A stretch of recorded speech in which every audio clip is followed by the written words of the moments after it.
Welcome back दोस्तों। आज मैं आपके सामने 2024 मलयालम लैंग्वेज में रिलीज हुई एक हॉरर कॉमेडी टाइप की मूवी को लेकर आया हूँ। इसका नाम है हेलो मम्मी। तो अब चलिए फटाफट से वीडियो को स्टार्ट कर लेते हैं। उससे पहले लुटा दो प्यार, फॉलो ऑन इंस्टाग्राम। कहानी की शुरुआत में ही मूवी की हीरोइन स्टेफी को दिखाया जाता है। रात के समय जब स्टेफी अपने कमरे में किताब पढ़ रही होती है तो 4 मास्क वाले बंदे स्टेफी के घर पर आते हैं। लेकिन तभी एक अजीब की शक्ति इन मास्क वाले बंदों को रोकते हुए जबरदस्त तरीके से मारपीट करने लगती है। वो शक्ति स्टेफी को छूने ही नहीं देती। एक्चुअली आशाबा नाम का एक बंदा इन लोगों को उस घर पर भेजा होता है, उस घर की एक आत्मा को कैद करने के लिए। आशाबा कहने लगता है कि आज नहीं तो कभी न कभी मैं उस आत्मा को कैद करके ही रहूंगा और वो दिन जल्द ही आएगा, तभी हमारी शक्तियाँ बढ़ेंगी। Hello mummy. खैर दूसरे सीन में किसी बार में जब एक गुंडा किसी बंदे से पैसे लेकर उन पैसों को गिनने लगता है तो वो पैसे थोड़ा कम होते हैं, जिसकी वजह से ये गुंडा उस बंदे को हल्के से मारपीट करने लगता है। अब उसी बार में मूवी का हीरो बोनी भी होता है। इस गुंडे की वजह से इसकी बियर गिर जाती है। बोनी उस गुंडे से कहने लगता है कि तुम्हारी वजह से मेरी बियर गिर गई, तो मेरी बोतल में जितनी बियर उतनी बियर मुझे मंगवा कर दो। जब वो गुंडा ना का जवाब देने पर बोनी उसी बियर की बोतल को उसके सर पे फोड़कर वहाँ से भाग निकलता है। सुबह होने के बाद वो बार वाले बंदे बोनी के घर पर आकर बोनी के फादर से इसकी कंप्लेंट करने लगते हैं कि कल रात आपके बेटे की कांड की वजह से हमारा काफी सारा नुकसान हुआ। बोनी का फादर भी यही कहने लगता है कि जिसने तोड़ा उसी से पैसे वसूल करो। लेकिन बोनी की माँ बोनी की बहुत तरफदारी करने लगती है। बोनी के फादर को ही डांटती रहती है कि आप भी जवानी में ऐसे ही किया करते थे, अब हमारा बेटा कर रहा है, क्या डिफरेंस है, दे दीजिए पैसे। थोड़ी देर के बाद फैमिली वाले ये डिसाइड कर लेते हैं कि ये लोग बोनी की शादी करवा देंगे, शायद तब तो बोनी सुधरेगा। लेकिन बोनी को अभी से शादी नहीं करनी होती। ये पहले अपनी लाइफ में अच्छे से सेटल होकर बाद में शादी करना चाहता है।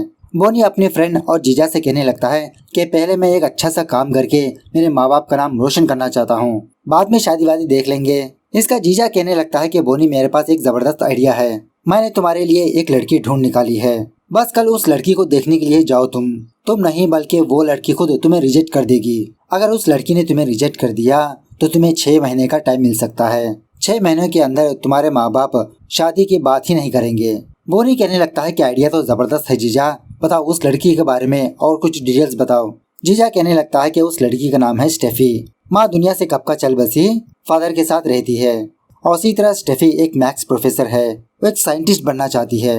अब तुम तो अपने बारे में जानते हो, पेट शॉप का बिजनेस करते हो, तो तुम दोनों के बीच कहाँ पर सेट होगा, इसलिए वो लड़की खुद तुम्हें रिजेक्ट कर देगी। सो दूसरे दिन बोनी फटाफट से एक कैफे पर जाकर उस लड़की का इंतजार करते रहता है। थोड़ी देर के बाद अपने जीजा को फोन करके कहने लगता है कि जीजा मैं यहाँ पर अब सिर्फ 2 मिनट ही रुकूंगा, अगर वो लड़की नहीं आई तो मैं यहाँ से चुपचाप चला जाऊंगा।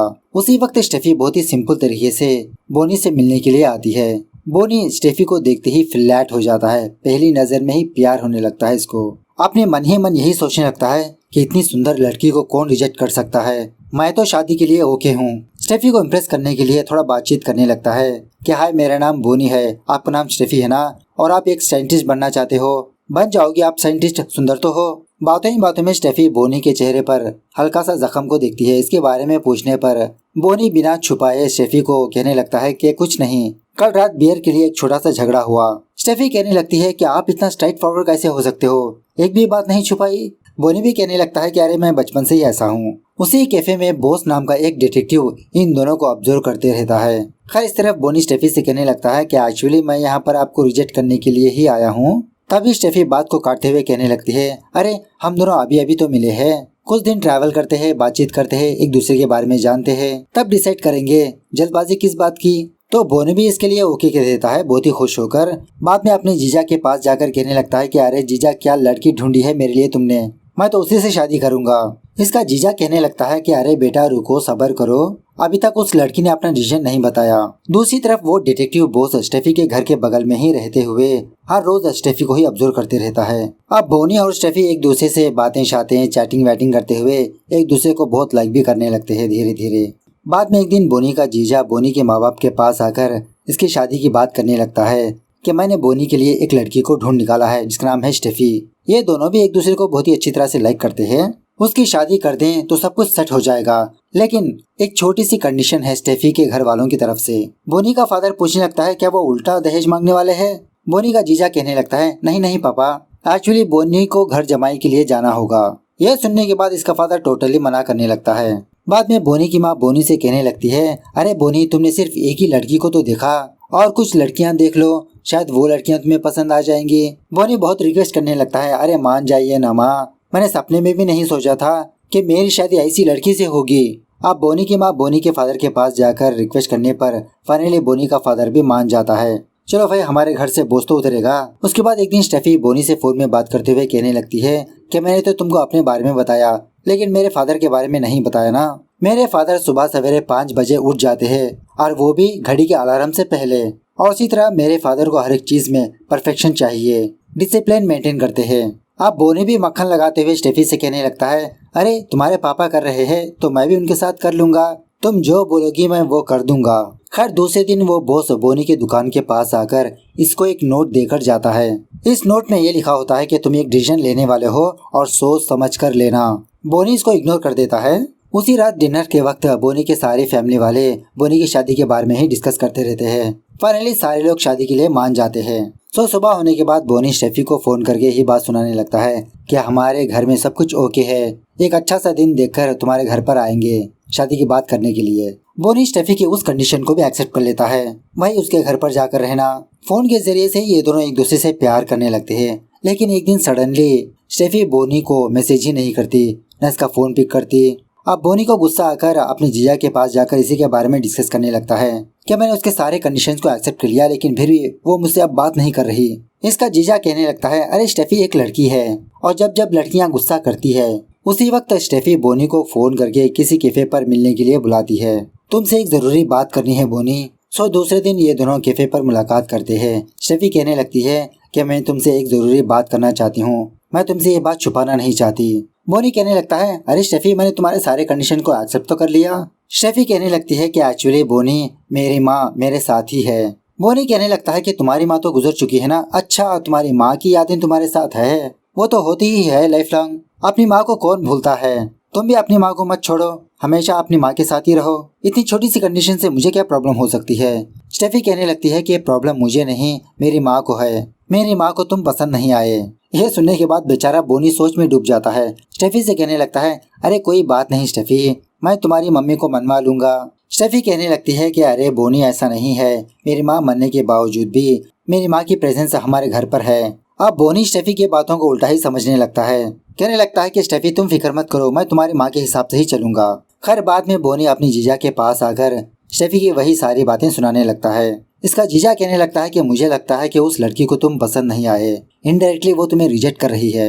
बोनी कहने लगता है, नहीं नहीं, मैं तो स्टेफी से बहुत प्यार करता हूँ, चाहे जो भी रीजन हो मैं उसी के साथ ही शादी करूंगा। इस तरफ स्टेफी वापस अपने घर पर आकर अपने फादर से बोनी के बारे में बताने लगती है। स्टेफी का फादर भी राजी होता है, लेकिन घर के अंदर आत्मा बोनी का नाम सुनते ही बहुत गुस्सा करने लगती है, घर की सारी चीजें हिलने लगती है। खैर एक दिन बोनी के सारे फैमिली मेंबर्स स्टेफी के घर पर आते हैं शादी की बातचीत करने के लिए। बोनी और स्टेफी थोड़ा पर्सनली बात करते रहते हैं। स्टेफी कहने लगती है कि मैंने नहीं सोचा था कि बात इतनी आगे तक बढ़ जाएगी। जब मैंने तुमको पहली बार देखा था तो तुम मुझे बहुत पसंद आ गए। फाइनली हमारी शादी होने वाली है। इस तरह से बहुत खुश होने लगती है। फैमिली मेंबर्स जब शादी का डेट फिक्स करके वहाँ से चले जाते हैं तो स्टेफी की माँ को गुस्सा आकर चाय का कप नीचे फोड़ देती है। ये आवाज सुनकर बोनी के सारे फैमिली मेंबर्स दोबारा स्टेफी के पास आकर पूछने लगते हैं, अरे रे क्या हुआ, तुम्हें कुछ चोट वोट तो नहीं लगी ना। तो स्टेफी हल्के से बहाना बनाने लगती है। फाइनली बोनी और स्टेफी की चर्च में शादी होने वाली होती है। फादर यही बात पूछने लगता है, क्या तुम दोनों को पसंद है ये शादी करना। जब स्टेफी हाँ का जवाब देने वाली होती है तो उस चर्च का दरवाजा अचानक से बंद हो जाता है। सारे लोग यही समझने लगते हैं कि हवा की वजह से क्लोज हुआ, लेकिन स्टेफी अच्छी तरह से जानती होती है कि ये काम इसके माँ का ही है। इसकी माँ को ये शादी बिल्कुल भी पसंद नहीं। दूसरी तरफ वो तांत्रिक आशाबा कुछ मंत्र वगैरह पढ़ते रहता है स्टेफी की माँ की आत्मा को पकड़ने के लिए। बाद में बोनी और स्टेफी की शादी होने के बाद स्टेफी बोनी के घर पर आती है तो बोनी के कुत्ते स्टेफी को देखकर बहुत भौंकने लगते हैं और भी कुछ इंसिडेंट्स पेश आने लगते हैं। जैसे जब स्टेफी बोनी के कमरे पर जाती है तो बोनी की फोटो अचानक से उल्टी हो जाती है। स्टेफी समझ जाती है कि इसकी माँ अभी भी इसके साथ ही है। रिक्वेस्ट करने लगती है कि माँ प्लीज बोनी को एक्सेप्ट कर लो। तभी बोनी स्टेफी के पास आकर इसके साथ रोमांस करने की कोशिश करने लगता है। स्टेफी बोनी को मना करती रहती है, मतलब शादी करने से ही स्टेफी की माँ को बिल्कुल भी पसंद नहीं। अगर ये दोनों फिजिकल हो गए तो स्टेफी की माँ तो हंगामा कर देगी। पता नहीं किस किस को मार देगी।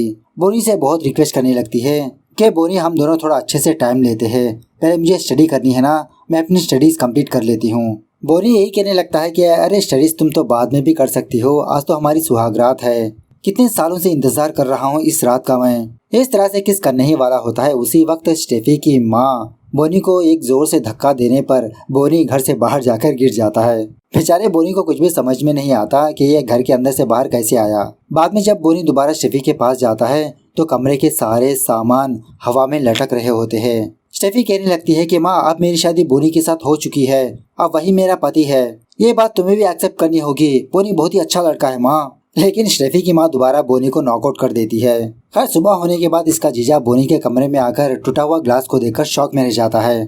बोनी कहने लगता है कि अरे जीजा, स्टेफी ने अपनी माँ के बारे में जो कहानी बताई ना वो सच है, सच में मैं स्टेफी की माँ को पसंद नहीं आया। स्टेफी की माँ मरने के बावजूद भी स्टेफी के साथ ही रहती है, अगर मैं जिंदगी भर उसके साथ रहूंगा तो नहीं, मुझे डिवोर्स चाहिए अभी के अभी। लेकिन इसका जीजा इसकी बातों पर यकीन ही नहीं करता। शादी होते ही डिवोर्स मतलब जेल में डालेंगे तुमको। थोड़ी देर के बाद स्टेफी बोनी के पास आकर ये कहने लगती है कि बोनी फटाफट से रेडी हो जाओ, हम बाहर जाकर बात करते हैं। सो उसी तरह से ये दोनों कैफे पर मुलाकात करके स्टेफी बोनी से कहने लगती है कि बचपन से ही मेरी माँ मुझे बहुत पसंद करती है, बचपन से ही मेरी माँ मेरे साथ है, मेरे बारे में हर एक डिसीजन मेरी माँ ही लिया करती थी, मुझे कौन सी स्कूल जाना है, कॉलेज जाना है, क्या पढ़ाई करना है, कौन से कपड़े पहनना है। मैंने सोचा कि मेरी मम्मी तुमको भी लाइक करेगी, शादी होने के बाद मैं मम्मी को मनवा लूंगी। लेकिन सच में बोनी, इस शादी से मेरी माँ बहुत ही नाराज है। बोनी पूछने लगता है कि तुम्हारी माँ को इम्प्रेस करने के लिए क्या करना होगा। स्टेफी कहने लगती है अरे कुछ नहीं बोनी, बस तुम डिसिप्लिन से रहो, घर के रूल्स फॉलो करते रहो। इस तरह से दूसरे दिन बोनी स्टेफी के घर पर रहने के लिए चला जाता है। स्टेफी का फादर कहने लगता है कि एक्चुअली बोनी, मैं भी तुम्हें रिजेक्ट करने वाला था, लेकिन घर पर आने के लिए कोई ना कोई तो बकरा चाहिए ना, वो बकरे तुम बने। और वैसे भी बोनी तुम बहुत ही स्ट्रांग हो, keep it up my boy. बाद में स्टेफी बोनी को घर के सारे रूल्स समझाने लगती है कि घर हमेशा नीट एंड क्लीन होना चाहिए, फ्रिज लिमिटेड तरीके से ही यूज करना है, जो चीज जहाँ पर रहती है वहीं पर रखना चाहिए। इस तरह से बोनी को काफी सारे मिलिट्री वाले रूल्स बताने लगती है। बोनी कहने लगता है स्टेफी अब फिलहाल तुम्हारी माँ कहाँ पर है, क्या मैं तुम्हारी माँ को हाय बोल सकता हूँ। स्टेफी कहने लगती है हाँ बोल दो। तो उसी वक्त एक चकले का मास्क बोनी के सामने आकर रुकता है। ये देखकर बोनी की तो मोती निकल जाती है। खैर बाद में बोनी जिस तरह से अपने घर में रहने लगता था उसी तरह से इस घर में भी रहने लगता है, एक भी डिसिप्लिन को फॉलो नहीं करता, और जब भी ये गलती काम करता स्टेफी की माँ इसको बहुत मारती पीटती रहती है। फाइनली कुछ दिन गुजरने के बाद बोनी बहुत ही डिसिप्लिन मेंटेन करने लगता है, और ये इसलिए करता है ताकि ये स्टेफी की माँ को इम्प्रेस करके स्टेफी के पास जाकर कांड वांड करे। इस तरह से जब स्टेफी के पास जाता है तो उसकी माँ बोनी को बहुत मारने पीटने लगती है। अब बेचारा बोनी यही सोचने लगता है कि किस तरह से मैं स्टेफी के करीब जाऊं, शादी हुए इतने दिन हो चुके हैं, कैसे मैं उसकी माँ को इम्प्रेस करूं।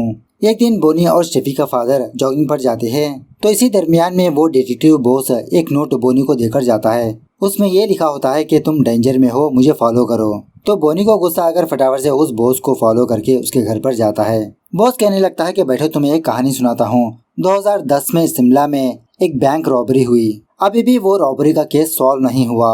मुझे लगता है कि वो रॉबरी स्टेफी और उसके फादर ने की। हर रोज ये बाप बेटी अपने घर में किसी से बात करते रहते हैं, मतलब उस रॉबरी में तीसरा भी एक बंदा है।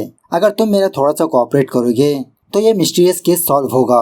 बोनी कहने लगता है ठीक है बेटा, कर लो तुम्हारी अपनी मनमर्जी। दूसरी तरफ बोनी का जीजा और उसका फ्रेंड बोनी की बातों पर यकीन ही नहीं करते। उल्टा बोनी को यकीन दिलाने के लिए बोनी का जीजा बोनी के फ्रेंड से ये कहने लगता है कि फिलहाल स्टेफी एक मॉल पर है, जब वो बाहर आएगी तो तुम उसके सारे सामान चुरा कर भागो।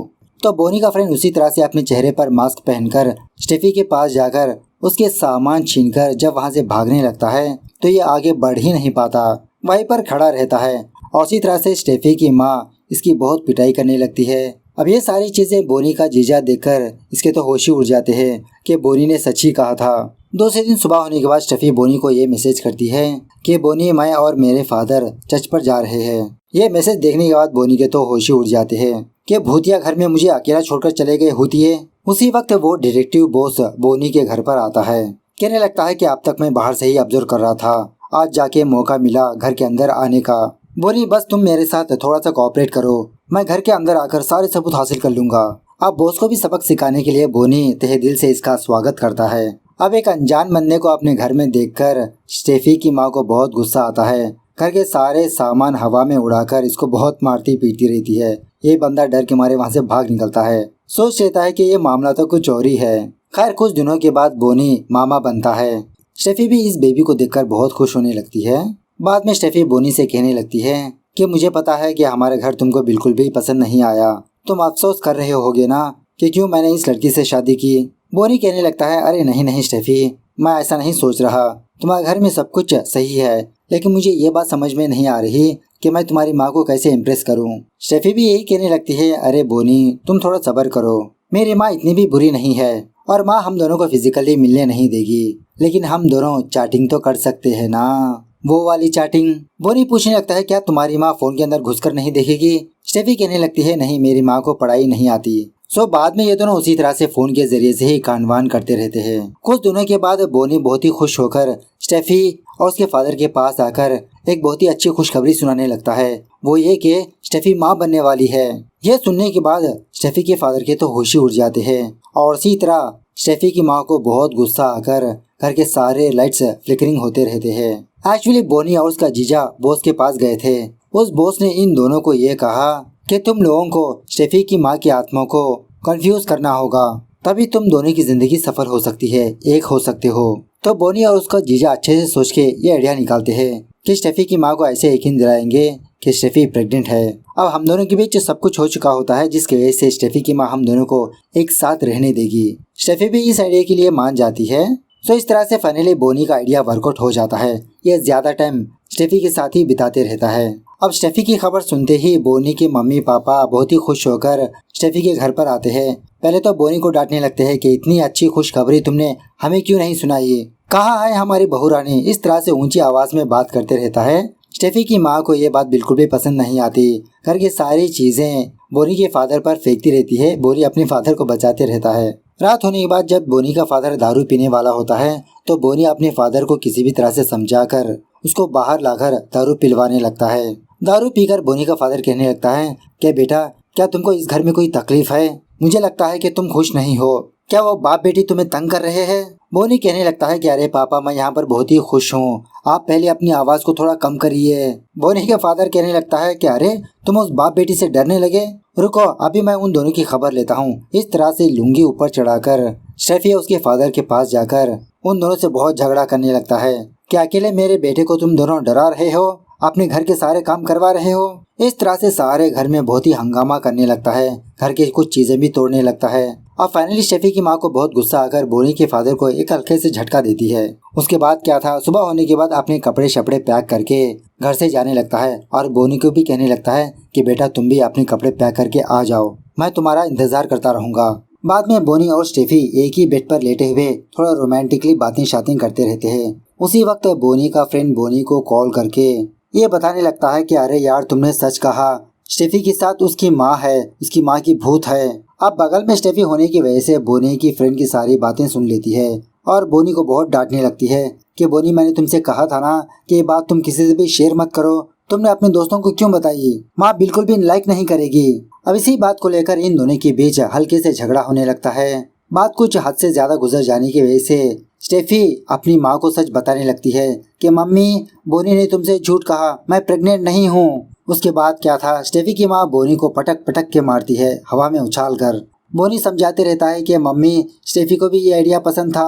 अब बेचारा बोनी बहुत ही तंग आकर बहुत दारू पीकर अपने घर पर आता है और उसी तरह स्टेफी की माँ को बहुत डांटते हुए वहीं पर लेट जाता है। अब स्टेफी बोनी की हालत को देखकर बहुत अफसोस करने लगती है कि क्यों मेरी माँ इसको लाइक ही नहीं करती। खैर दूसरे दिन बॉस बोनी और उसकी जीजा को लेकर एक लेडी प्रोफेसर के पास जाता है जो वही तंत्र मंत्र का काम करती है। घर का सारा सिचुएशन बताने पर वो प्रोफेसर बोनी को हौसला देने लगती है कि तुम फिक्र मत करो, मैं तुम्हारा काम कर दूंगी। बाद में जब बोनी वापस अपने घर पर आता है तो किचन की एक चाकू बोनी को मारने के लिए हवा में लटक रही होती है। उसी वक्त स्टेफी अपनी मम्मी को रोक देती है कि मम्मी रुक जाओ, ये मेरा हस्बैंड है, तुम इसको ही मारने चली, प्लीज माँ हमें अकेला छोड़ दो। स्टेफी का फादर भी स्टेफी की माँ को हल्के से डांटने लगता है कि तुम्हारी बेटी उस बोनी के साथ खुश है तो तुम क्यों उससे नाराज हो, अब बस तुम्हारी ये जिद छोड़ दो। दूसरी तरफ वो तांत्रिक आशाबा अपने हेड के पास जाकर पूछने लगता है क्या ये सही समय है। उसका हेड कहने लगता है हाँ, अब उस आत्मा को कैद करने का ये सही समय है, जाओ। अब इस हादसे की वजह से घर में थोड़ा गुमसुम सा माहौल होता है। बोनी स्टेफी से बात नहीं करता और उसी तरह स्टेफी भी। दूसरे दिन बोनी, उसका जीजा, स्टेफी और उसका फादर चर्च में मुलाकात करते हैं। बोनी का जीजा कहने लगता है कि अगर ऐसा ही चलता रहेगा तो ये दोनों कभी भी खुश नहीं रहेंगे, कभी भी ये दोनों एक नहीं हो सकेंगे। बोनी भी कहने लगता है कि पापा शिमला से कुछ तांत्रिक यहाँ पर आए हैं, वो हमारी मदद करना चाहते हैं, अब मम्मी को यहाँ से भेज देना ही बेहतर है। तो स्टेफी और उसका फादर भी इसके लिए राजी हो जाता है। सो दूसरे दिन आशाबा और उसकी टीम स्टेफी के घर पर आते हैं। कहने लगता है कि तुम्हारे माँ के रिलेटेड जो भी चीजें हैं वो सब कुछ मेरे हवाले कर दो। बाद में बोस, बोनी और उसका जीजा उस प्रोफेसर से मिलने के लिए जाते हैं, मतलब यही इसी आशाबा के बारे में बताने के लिए। वो लेडी प्रोफेसर कहने लगती है कि वो आशाबा कोई मामूली इंसान नहीं, एक्चुअली ये लोग इंसान ही नहीं, उससे भी कुछ ज्यादा ही है। ये लोग दुनिया में की आत्माओं को कैद करके अपनी पावर्स बढ़ाते हुए उसी तरह अपनी तादाद को भी बढ़ाते हैं। ऐसे ही आत्माओं से ये आज तक अमर है और काफी सालों से स्टेफी की माँ की आत्मा इस धरती पर है। अगर वो लोग स्टेफी की माँ की आत्मा को कंट्रोल कर लेंगे तो उनको और शक्ति मिलेगी। उसे ही कैद करने के लिए ये लोग यहाँ पर आए हैं। उसके बाद वो आशाबा और उसके टीम मेंबर्स स्टेफी की माँ की आत्मा को कैद करने का इंतजाम करते रहते हैं। दुनिया में के काफी सारे आत्माएं इनके क्रिस्टल में कैद हो जाती है, लेकिन स्टेफी की माँ की आत्मा इसके अंदर जा नहीं पाती, मतलब जाती ही नहीं। उसी वक्त वो लेडी प्रोफेसर यहाँ पर आती है स्टेफी की माँ की आत्मा को बचाने के लिए। स्टेफी की माँ की आत्मा आशाबा और उस प्रोफेसर के बीच जबरदस्त तरीके से हाथापाई होने लगती है। स्टेफी की माँ की आत्मा बोनी के शरीर के अंदर घुसकर आशाबा के आदमियों को मार देती है। आशाबा अकेला होने की वजह से वो वहाँ से गायब हो जाता है। ये सब कुछ होने के बाद स्टेफी अपनी माँ को याद करके बोनी को हक करके बहुत रोने लगती है। उसी वक्त स्टेफी के बॉडी के अंदर से उसकी माँ की आत्मा बाहर आकर यहाँ से दूर चली जाती है, मतलब इन दोनों को खुश देखकर चली जाती है। दूसरे सीन में बॉस उस लेडी प्रोफेसर से पूछने लगता है कि अब तो आशाबा चला गया ना, वापस नहीं आएगा ना। प्रोफेसर कहने लगती है फिलहाल तो चला गया, लेकिन वो दोबारा लौटकर जरूर आएगा, क्योंकि स्टेफी की माँ की आत्मा बहुत ही पावरफुल है। फाइनल सीन में ये देखने को मिलता है कि इस मूवी का दूसरा पार्ट भी आने वाला है। इस तरह से ये मूवी यहाँ पर दी एंड होती है। तो मूवी कैसे लगी कमेंट करके बताना जरूर। मिलते हैं अगली वीडियो में, तब तक take care, bye bye, see you soon.